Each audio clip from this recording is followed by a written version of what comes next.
দুঃখের মধ্যে দিয়ে গিয়েছে। কথা বলেন ঠিক কিনা? করি সুখে থাকার জন্য টাকার দরকার, সম্পদের দরকার।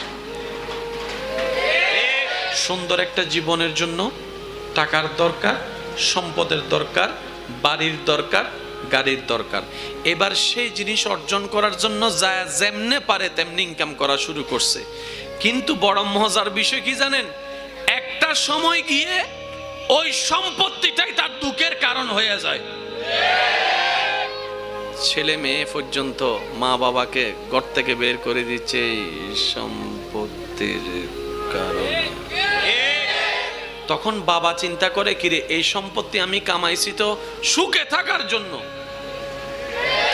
আজকে দেখি এই সম্পত্তি নিয়ে আমার ছেলে ছেলে মারামারি, আমার মেয়ে মেয়ে মারামারি, আমার ছেলে মেয়ে মারামারি। ছেলে মেয়ে যদি অশান্তি থাকে, কোনো মা বাবা তো শান্তিতে থাকে।